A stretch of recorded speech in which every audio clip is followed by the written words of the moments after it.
अध्याय 1 आर्य मानव परिवार। मनुष्य विकास का मुकुट कार्य स्वभाव से केवल एक पशु है। वह अपने उन विभिन्न और विविध लक्षणों को विरासत में लेता है जिन्हें वह जूफाइट और मछली, सरीसृप और स्तनपायी के साथ साझा करता है। वह शरीर और मांसपेशियों, पाचन और पोषण में इन भाइयों के साथ अपना संबंध स्वीकार करता है, जो एक ही माता पृथ्वी की सामान्य संतान है। मानव भ्रूण के विकास की विभिन्न अवस्थाएं, गर्भाशय में उसके गर्भाधान से लेकर उस अंधेरी जगह से उसके अंतिम निष्कासन तक, विज्ञान के इस तथ्य को संदेह के दायरे से ऊपर रखती हैं।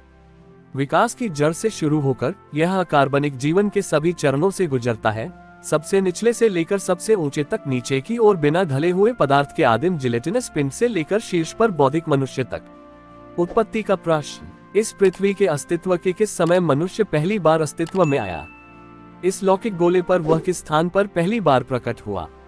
ये प्रश्न बुद्धिमान मन के लिए गहन और आकर्षक रुचि से भरे हुए हैं। वे अंतहीन शोध का प्रचुर स्रोत बन गए हैं, लेकिन किसी भी वैज्ञानिक व्यक्ति ने अभी तक उनका संतोषजनक उत्तर देने में सफलता प्राप्त नहीं की है। थेल्स से लेकर ल्यूक्रेटियस तक, बुफॉन से लेकर लायल तक, लैमार्क से लेकर चार्ल्स डार्विन तक, सभी ने स्वयं को असफल घोषित कर दिया है। यदि विज्ञान के इन अग्रदूतों ने असफलता पाई है, तो क्या ये संभावना है कि अन्य लोग प्रकट होंगे और अंधेरे के इस मोटे घूंघट को उठाएंगे जो प्रकृति के चेहरे को मानव ज्ञान से छिपाता है? वैज्ञानिक शोध का योग उस बंजर अनुमान से आगे नहीं बढ़ा है कि मनुष्य संभवतः मध्य एशिया में भूमध्य रेखा के पास उत्पन्न हुआ था, लेकिन वह स्थान जहां वह इस पृथ्वी पर पहली बार प्रकट हुआ था, चाहे वह यूरोप, एशिया, अफ्रीका या अमेरिका हो, एक तथ्य विवाद से परे है। अर्थात आदिम मनुष्य एक पतनशील जंगली था। जब हम इतिहास को परंपरा की रात तक पीछे ले जाते हैं, हम पाते हैं कि सभी शुरुआती राष्ट्र बर्बर थे। जैसे जैसे हम धुंधले अतीत में और पीछे हटते हैं और प्राचीन काल तक पहुंचते हैं, मनुष्य सभ्यता के पैमाने पर उतना ही नीचे गिरता जाता है, जब तक कि अंत में जंगली से मनुष्य में संक्रमण गायब नहीं हो जाता और मनुष्य जंगली में खो जाता है। कुछ विशिष्ट विशेषताओं को देखते हुए, जो कोकेशियाई भ्रूण में तो स्थिर है, लेकिन कोकेशियाई वयस्क में अनुपस्थित हैं, और उस उल्लेखनीय निकटता से चकित होकर जो मनुष्य वानर परिवार सिमियन फैमिली के साथ बनाता है, लैमार्क ने उनसे ये चौंकाने वाला निष्कर्ष निकाला कि मनुष्य ओरंग ओरैंगुटैन से उत्पन्न हुआ है। जो बात पहले सबसे अच्छी स्थिति में एक स्पष्ट परिकल्पना थी, वह डार्विन के हाथों एक सिद्धांत बन गई, और अब इसने विज्ञान के एक तथ्य का कठोर रूप ले लिया है, जिसमें ज्यामिति के एक स्वयंसिद्ध एक्सियम के समान बल है। हालांकि ये सकारात्मक रूप से पुष्टि नहीं की जा सकती है कि मानव जाति की सभी ज्ञात नस्लें दो सामान्य पूर्वजों से उत्पन्न हुई हैं। ऐसे सिद्धांत को विज्ञान के ज्ञात तथ्य कठोरता से खारिज करते हैं। मानव परिवार के महान प्रकारों मंगोलियाई, कोकेशियाई और नीग्रो में से प्रत्येक मनुष्य के भौतिक ढांचे की सामान्य विशेषताओं के बीच जो सामंजस्य मौजूद है, वह इस दावे को कोई अधिकार नहीं देता है कि वे सभी एक ही सामान्य वंश से उत्पन्न हुए हैं। मानव शरीर के अंग निस्संदेह हर मामले में समान है, लेकिन अन्य मामलों में जो भिन्नता मौजूद है वह इतनी स्पष्ट रूप से चिन्हित है कि यह तुरंत एक सामान्य स्रोत की सभी संभावनाओं को समाप्त कर देती है। हम इन तथ्यों को क्यों सुनाते हैं? क्यों?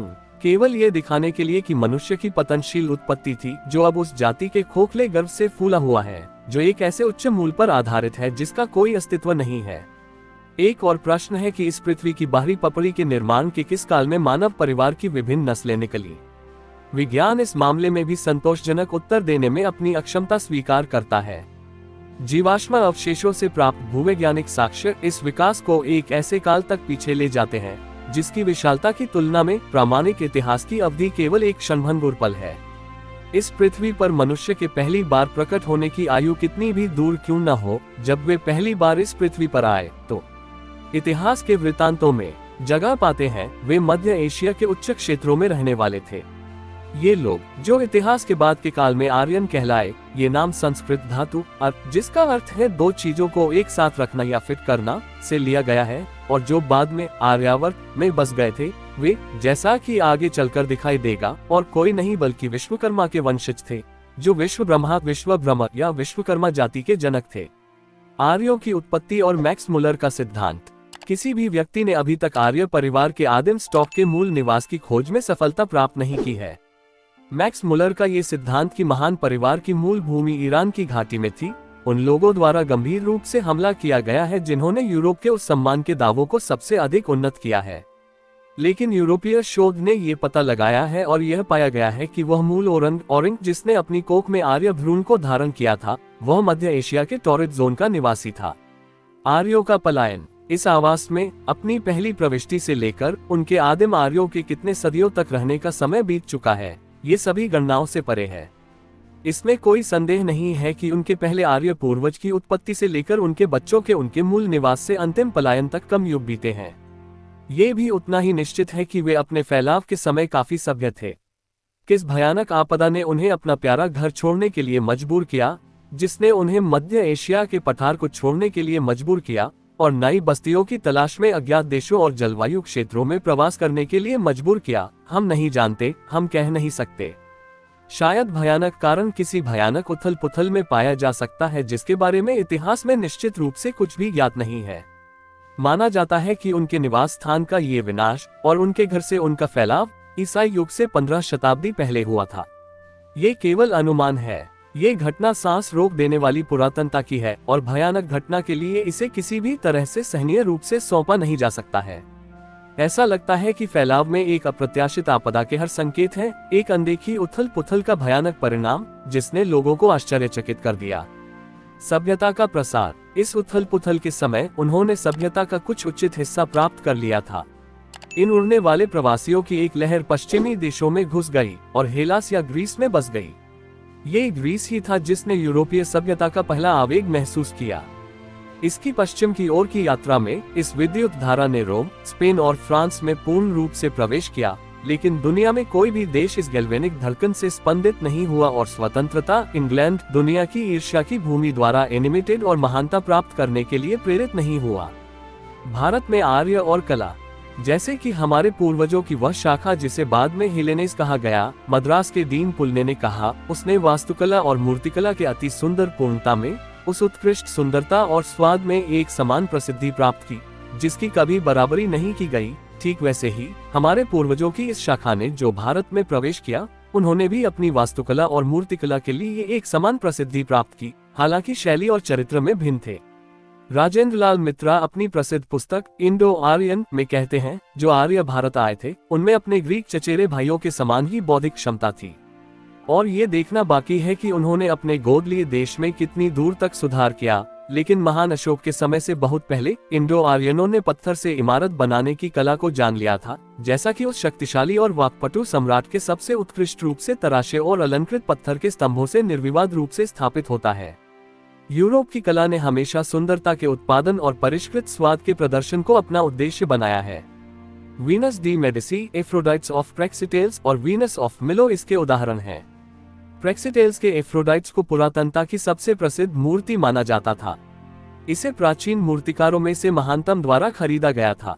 उस राष्ट्र ने राष्ट्रीय ऋण चुकाने की पेशकश को अस्वीकार कर दिया, हालांकि निकोमेडस बिथीनिया के राजा ने इसकी कीमत पर यह भुगतान करने की पेशकश की थी।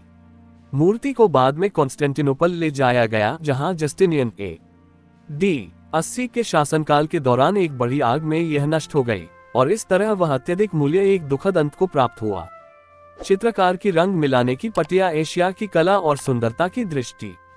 दूसरी ओर एशिया की कला शारीरिक विकृति और भयानकता की चरम साइट की ओर भागी, जैसा कि जगन्नाथ, विष्णु, गणपति और हिंदू देवताओं के अन्य भयानक डरावने देवताओं में देखा जाता है। कुरूप, वर्जित और भयानक ईस्ट्स और टॉट के उत्पादन में बौद्धिक प्रयास की अत्यधिक फिजूल खर्ची मूर्तिकार की भावना और सुंदरता की दृष्टि में एक विनाशकारी तिरछापन उत्पन्न करती थी। वास्तव में यह इतना अधिक था कि पवित्रतम वस्तुओं की पूजा और आराधना की चौखटों तक पहुंचने के लिए अनुग्रह और सुंदरता बनाने का उसका सबसे उत्कृष्ट प्रयास भी घोर विफलता और हार में समाप्त हुआ। मोई स्टैचू बुद्ध की छवि। बुद्ध की छवि को देखें, बौद्धों के मंदिरों में, जिसे उद्देशिका विभिन्न सदस्यों के भयंकर विरूपण के एक विकट अवशेष के रूप में संरक्षित किया गया है, जो कपिलवस्तु के विनम्र, निराकार, प्रमुख, मंद, बुद्धिमान भिक्षु की नैतिक और बौद्धिक भावना का अपमान है। लाल कामुक होंठ, तीखी क्रूर नाक, बड़ी प्रमुख आंखें, ये उन लोगों की तुलना में अधिक सकल अविकसित विशेषताएं हैं जो एक ईर्ष्यालु लफंगे, सबसे पवित्र, सबसे विनम्र, सबसे वश में भगवान बुद्ध के एक कामुक दर्शक की हैं। पृथ्वी और स्वर्ग में और अतुलनीय नर्क में सभी सम्मानित, बुद्धिमान, सर्वश्रेष्ठ, सबसे दयालु, निर्वाण और कानून के शिक्षक, एशिया का प्रकाश। फ्रीने की कहानी, ग्रीक कला। यह मूर्ति फ्रीने ग्रीक वांटन सबसे उत्कृष्ट रूप से सुंदर महिला जिसे इतिहास जानता है की फैशन में बनाई गई थी। जब एथेनियन सरकार द्वारा उस पर अपने समर्थकों डेबॉचरीज के लिए मुकदमा चलाया गया था तो वक्ता हाइपेराइड्स उसका बचाव करने के लिए प्रकट हुआ। जब जजों ने उसे आजमाने के लिए कहा तो हाइपेराइड्स ने एक और पेशकश की और उसे यदि तुम नहीं चाहते तो विरोध मत करो कहते हुए कमर तक नग्न कर दिया।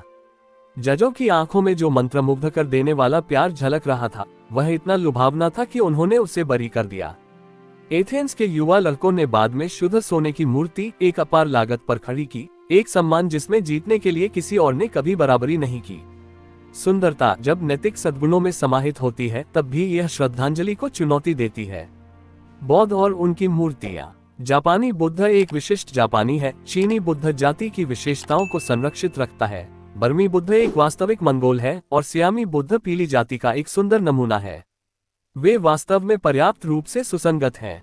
वे अपनी जाति के प्रति सच्चे हैं, लेकिन सिंगली बुद्ध एक भयंकर द्रविड़ है जो शायद सीलोन श्रीलंका के पतन की निम्न हिंदू समाज से आया हुआ है।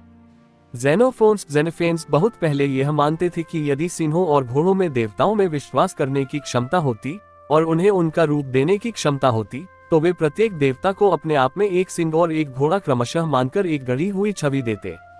ये कितना उचित अवलोकन है।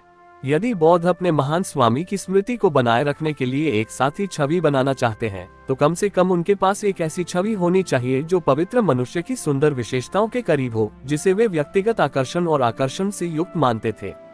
जैसा कि अब ये छवि है, यह उस अद्वितीय ऋषि और उसके समर्पित अनुयायियों दोनों के लिए एक जीवित अपमान है।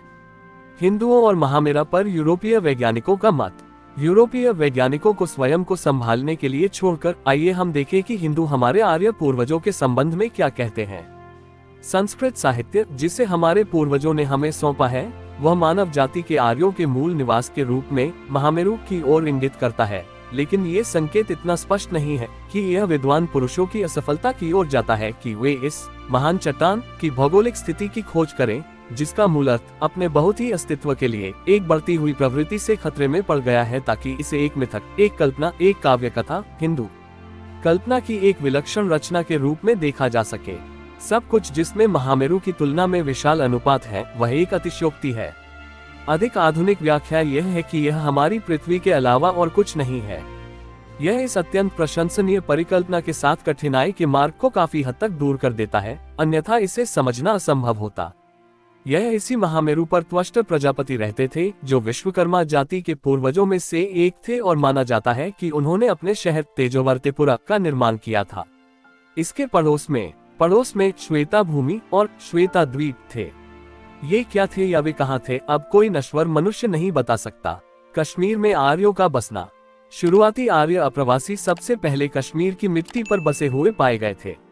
कश्मीर नाम संस्कृत शब्दों प्रकाश तिमिर का संक्षिप्त रूप है, जिसका अर्थ है अंधकार का निष्कासन, यानी दूसरे शब्दों में त्वष्ट प्रजापति, जिसके बारे में हमें आगे बहुत कुछ कहना है। कश्मीर के अंधकार को दूर करने के लिए प्रकाश के शहर से आए थे। क्या ये शब्द एक गूढ़ महत्व को स्वीकार नहीं करते हैं? क्या ये भारतीय सभ्यता का पहला प्रभात नहीं है? अन्य स्रोतों से एकत्रित और इन पृष्ठों में प्रस्तुत जानकारी इस अनुमान की सच्चाई के लिए बहुत अधिक प्रमाण प्रस्तुत करेगी।